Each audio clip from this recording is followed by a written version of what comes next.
नमस्कार दोस्तों, मैं दीपांशु स्वागत करता हूं आपका सीजीपीएससी व्यापम में एक बहुत ही शानदार और पॉजिटिव न्यूज के साथ। जैसा कि मैंने आपको कल कहा था कि एक और विभाग, सहकारिता विभाग में बम्पर मात्रा में भर्ती होने वाली है। एक बहुत बड़ी अपडेट मिल रही है, साथ में व्यापम से भी एक बहुत बड़ी शानदार अपडेट मिल रही है।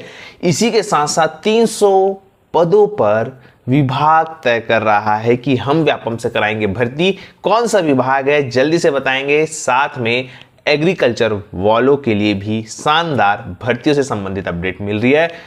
पूरी जानकारी देंगे। बिना किसी देरी की वीडियो को स्टार्ट करते हैं। जिन्होंने इस चैनल को सब्सक्राइब नहीं किया जल्दी से जाकर सब्सक्राइब करें। जल्दी से चलिए वीडियो को स्टार्ट करते हैं।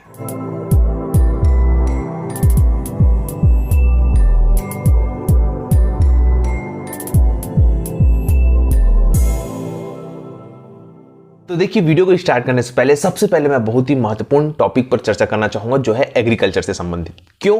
क्योंकि इनकी भर्तियां बहुत दिन हो गए आई नहीं है। 2016 के बाद से बेचारे अभी तक भर्तियां नहीं आई। इसी वजह से इन भर्तियों पर बात करना जरूरी है। क्या अपडेट है देखते हैं। देखिए, सबसे महत्वपूर्ण बात है कि कुछ दिनों पहले कृषि के अभ्यर्थियों ने जो बोलना चाहिए मंत्री जी के नाम पे, कृषि मंत्री के नाम पे ज्ञापन दिया था कि इस पद पर जो है भर्ती किया जाए, इतने सारे पद खाली है, इस प्रकार से। उसके बाद हुआ ये कि बहुत ही सकारात्मक खबर विभाग से निकल के आई। यहाँ पे जो भर्तियां नवंबर दिसंबर जा रही थी निकलने की, वो भर्तियां अब जल्दी निकलेगी एग्रीकल्चर डिपार्टमेंट से। चाहे वो सहायक संचालक के पद हो एग्रीकल्चर से संबंधित, जो पीएससी एग्जाम लेता है, या व्यापम के द्वारा ग्रामीण कृषि विस्तार अधिकारी, या जो एग्रीकल्चर से संबंधित और भी अन्य वैकेंसी हैं उससे संबंधित। तो कहीं ना कहीं यहाँ पे आपको बहुत ही जल्द एग्रीकल्चर से संबंधित वैकेंसियां आपको देखने को मिलेगी। पहली बात। दूसरी बात, विभाग भी रेडी है, पहली बात। और दूसरी बात, यहाँ पे वित्त विभाग भी रेडी है। और देखिएगा, मैंने आपको कहा है कि एग्रीकल्चर मंत्री हो, या जल संसाधन मंत्री हो, या आपके ग्रामीण एवं पंचायत विभाग के मंत्री हो, सभी का विभाग किसी एक ही मंत्री के पास है, जो कि बहुत ही महत्वपूर्ण है कि इन सभी विभागों में आपको जो भर्ती है वो देखने को मिलेगी। चाहे वो जल संसाधन विभाग में अमीन पटवारी, या जूनियर इंजीनियर, या असिस्टेंट इंजीनियर की बात हो, या एडीओ की बात हो, या आपके एग्रीकल्चर से संबंधित बात हो। आपको बताना चाहूंगा, मंडी निरीक्षक भी इन्हीं के पास है, मंडी बोर्ड भी जो है इन्हीं मंत्री जी के पास है, हमारे माननीय चौबे जी के पास। तो यहाँ पे बहुत ही शानदार वैकेंसियां आप लोगों के आने वाले समय में एग्रीकल्चर से संबंधित देखने को मिलेगी। तो एग्रीकल्चर वाले एकदम बूस्ट हो जाइए और तैयारी चालू करिए, क्योंकि एग्रीकल्चर का सिलेबस आप सभी जानते हैं कि कितना ज्यादा होता है और उसमें कितना पढ़ना पड़ता है। साथ में एग्रीकल्चर से संबंधित आने वाले समय में आपको एसीएफबी मतलब वन विभाग से संबंधित भी जो वैकेंसियां हैं वो देखने को मिलेगी। तो फिलहाल वैकेंसियां आप सभी के लिए है। देखिए, और मात्रा अगर हम बात करें इनकी मात्रा के बारे में, तो लौट के लौट आती है, भले कम आती है, मतलब बहुत दिनों बाद निकलती है एग्रीकल्चर से संबंधित वैकेंसियां, परंतु जब निकलती है तो बहुत ही ज्यादा मात्रा में निकलती है। फिलहाल यही एक अपडेट देना है कि एग्रीकल्चर से संबंधित वाले एकदम एक्टिव हो जाए, पॉजिटिव चीज करे और अप्रोच अपना पॉजिटिव अप्रोच के साथ तैयारी करिए। खैर, ये बात हो गई आपके एग्रीकल्चर से संबंधित। अब दूसरी और बहुत ही महत्वपूर्ण हम बात करते हैं सहकारिता विभाग। जी हाँ, सहकारिता विभाग में मैंने आपको कहा है कि सबसे पहले हमने देखा था करीबन 6 से 8 महीना पहले समिति प्रबंधक के संबंध में। जी हाँ, अब समिति प्रबंधक के संबंध में वहां पे मंत्री जी ने कहा था कि भर्तियां आएगी इस प्रकार से। ठीक, इसके बाद क्या हुआ था कि सहकारिता विभाग में ही इसके बाद 3 महीने पहले मैंने आपको बताया था कि अपेक्स बैंक के जो अध्यक्ष है, उन्होंने जो सहकारिता विभाग से संबंधित है, उन्होंने मुख्यमंत्री जी से मांग की थी कि कर्मचारियों की भर्ती करें। पहले आप एक छोटा सा क्लिप देख लीजिए, उसके बाद मैं इसके आगे का और अपडेट देता हूं। तो पहले आप एक छोटा सा क्लिप देखिए। एक प्रॉब्लम है कि हमारे पास कर्मचारी बिल्कुल नहीं है, कर्मचारियों की कमी है। जहाँ 20 आदमी होना चाहिए वहाँ 3 और 4 लोग काम कर रहे हैं। तो हम आपसे आग्रह करेंगे कि आप हमसे काम ले रहे हैं तो आप कम से कम हमको उतनी सुविधाएं उपलब्ध करा दें कि सहकारिता क्षेत्र में जो नियम के अंतर्गत जो नियुक्तियां हो सकती हैं उसकी अनुमति आप प्रदान करें। तो आप लोगों ने इस क्लिप के माध्यम से देखा कि किस प्रकार से उन्होंने कर्मचारियों की नियुक्ति के संबंध में बातचीत की।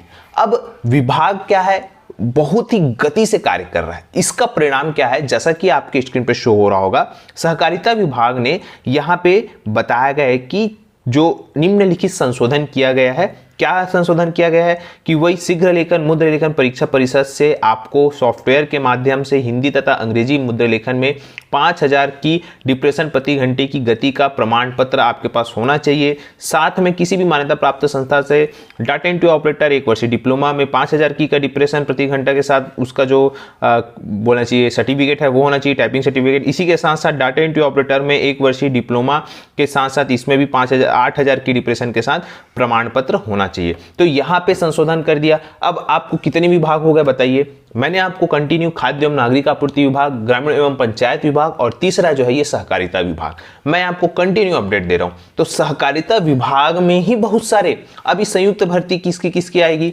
सबसे ज्यादा बोलना चाहिए डाटा एंट्री ऑपरेटर, सहायक ग्रेड 3, स्टेनोग्राफर, स्टेनोटाइपिस्ट, लेखापाल।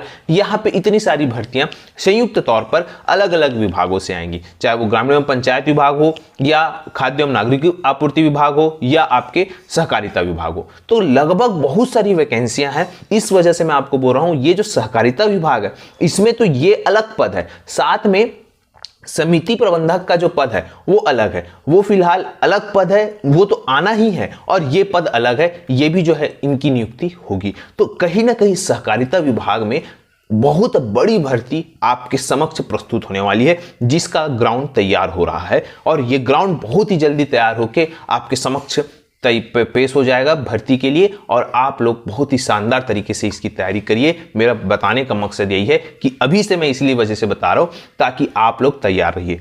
सहकारिता विभाग में MBA वालों के लिए जो है भर्तियां आएंगी, साथ में नॉर्मल ग्रेजुएशन वालों के लिए भी आएगी और ये जो डाटा एंट्री ऑपरेटर है सहायक ग्रेड 3 है इनके लिए भी भर्ती आना है। तो कहीं ना कहीं सभी के लिए सहकारिता विभाग में भर्ती आएगी आने वाले समय में। फिलहाल आप लोग अभी से जो है तैयारी करिए। इसके साथ ही हम बहुत ही महत्वपूर्ण टॉपिक पर बातचीत करेंगे जो कि है 300 पदों पर विभाग तैयार कर रहा है कि वो जो भर्ती है व्यापम को देगा। क्या है मामला, जैसा कि आपकी स्क्रीन पे शो हो रहा होगा, देखिए यहां पे बताया गया है अंबेडकर अस्पताल में 300 पदों पर भर्ती होनी है स्टाफ नर्स की। स्टाफ नर्स की भर्ती प्रक्रिया अटकी, उधर मरीज परेशान। फिलहाल यहां पे देखिए सीधी सी बात है, यहाँ पे पूरा बताया गया है कि 300 पदों पर स्टाफ भर्ती का मामला यहाँ पे फंस गया है। उसके बाद यहाँ पे जानकारी मिली है कि जो आवेदन है PSC के ने चौकीदार के कुछ पदों के लिए आवेदन आमंत्रित किए थे, जिसमें 90,000 से अधिक लोगों ने आवेदन किया था। इतनी बड़ी संख्या में आए आवेदनों को लेकर स्क्रूटनी में दिक्कत हुई थी। ऐसे में स्टाफ भर्ती की में भी जो है इतनी बड़ी संख्या में आवेदन ना आ जाए, इसे ध्यान में रखते हुए जो है व्यापम रायपुर में से किसी एक NIC या व्यापम में से किसी एक द्वारा भर्ती प्रक्रिया पूरी कराने का प्रयास किया जा रहा है। इसके द्वारा आवेदन मंगाया जाएगा, इसे लेकर अस्पताल प्रबंधन असमंजस में है। उसके बाद जो अधीक्षक है अंबेडकर अस्पताल के, उन्होंने क्या कहा कि भर्ती में विज्ञापन की प्रक्रिया लास्ट स्टेज पर है। व्यापम या NIC दोनों में से एक के माध्यम से आवेदन आमंत्रित किए जाएंगे। जल्द ही भर्ती प्रक्रिया शुरू होगी। मतलब व्यापम में भी जो है स्टाफ नर्स की भर्ती का आवेदन आ सकता है। तो इसके लिए आप लोग घबराइएगा नहीं, क्योंकि ये मामला चल ही रहा है और लास्ट स्टेज में आ चुका है। तो ये एक पूरा आपको बताना था कि किस प्रकार से हर स्ट्रीम वालों के लिए भर्ती की जो प्रक्रिया है वो चल रही है। साथ में आने वाले समय में आपको कुछ और अपडेट दूंगा अलग अलग, जो कि आदिम जाति एवं अनुसूचित जनजाति विभाग से है। फिलहाल आज का वीडियो मंडे पॉजिटिव यही। आशा करता हूं कि आपको पूरी जानकारी अच्छी लगी होगी। अगर जानकारी अच्छी लगी तो आप इसे ज्यादा से ज्यादा लोगों तक शेयर करें, लाइक करें और सब्सक्राइब जरूर करें। तथा वीडियो देखने के लिए आप सभी को बहुत बहुत धन्यवाद। आप सभी स्वस्थ रहे, मस्त रहे और पॉजिटिव रहे।